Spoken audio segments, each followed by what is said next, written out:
right, y'all, welcome back to day 16 of the Mile High Shufflers and Shuffle Curious January Shuffle Challenge. So today we will be going over the Miami step. So I know that this is a difficult move to grasp. It took me a while to get this down and to make it look remotely good. So I will be trying my best to articulate this move as best as I can, but I will also provide other resources too, because I might just not be speaking your language, and I want you guys to get this because it's a lot of fun to do on the dance floor, and it's a really cool way to travel around, perform a movement that just looks so smooth, no matter if you're doing it in place or if you're going from point A to point B. Lots of style involved with it too. It frees up your upper body, do a lot of fun things while your feet are just getting at it. So we're going to jump right into a demonstration of the move, and then I'll break this down piece by piece and give you guys a couple more pointers on how to execute.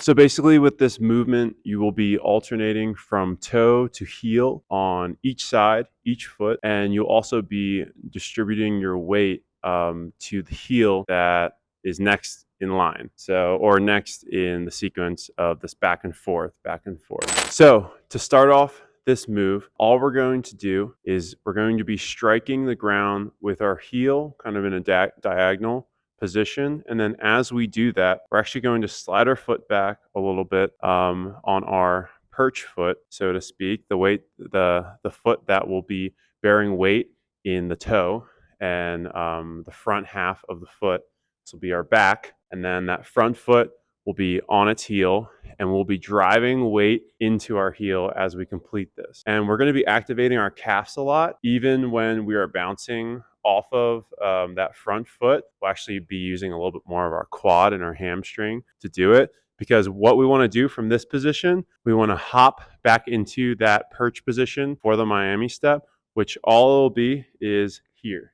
So we're going to hop onto the foot that had its heel on the ground, and we're going to be putting most of our weight in the front half of that foot. And this foot is just going to be up and ready to drive its heel into the ground. So when I go ahead and do that, I just want to slide the foot that is weight bearing at the moment back diagonally, and then I want to drive my heel into the ground diagonally as well.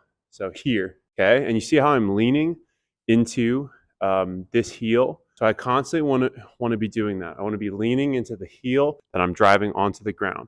So when I get to this position, all I'm going to do is then hop back into that perch. So here, I now have weight on my toe in the front half of my foot. This foot has come up and is ready to drive its heel into the ground. So when I do that, once again, I'm going to be sliding this foot back diagonally, and then I'm going to be driving my heel into the ground diagonally and bringing my weight with it here.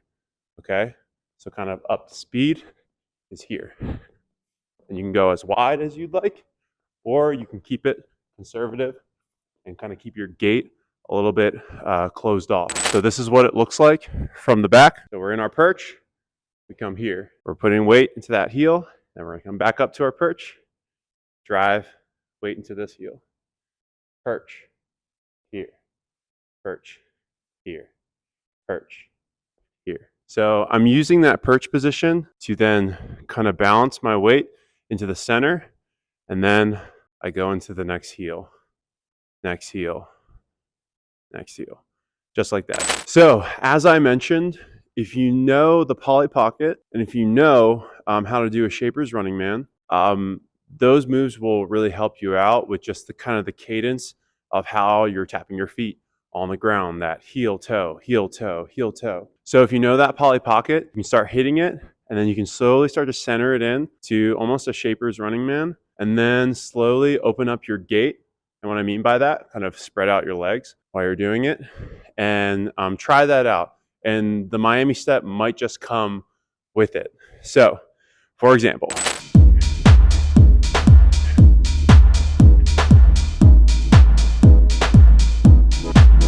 like that. What you can also do, if you know the Shaper's Running Man, so all it is here, it's kind of like a skipping running man. What you can do is slowly start to open up your gait and shifting your weight into the heels that you're hitting while you're doing that Shaper's Running Man. And eventually you'll go into a Miami step. And you can bring it back in if you'd like, back into that Shaper's Running Man.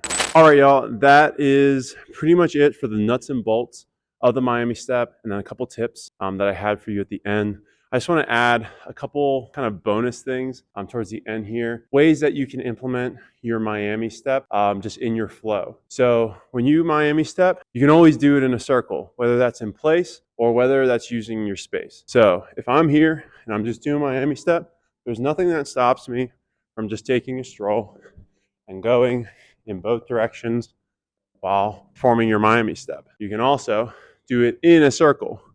So I want to just hit my Miami step, do it in a circle or any geometrical shape that you prefer.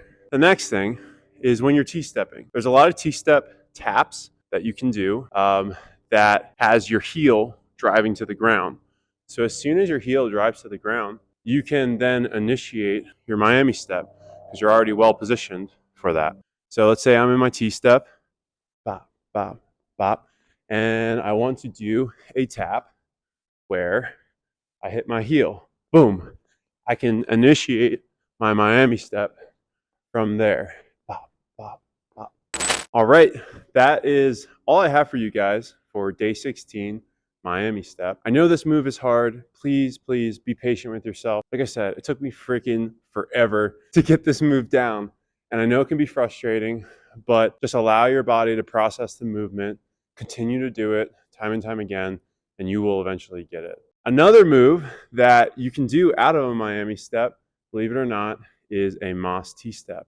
And that's what we'll be doing tomorrow for day 17. We'll be going over that Moss T-step, and I think you guys will really like it. So keep going strong with the challenge. I'll see you guys tomorrow, and until then, please take care.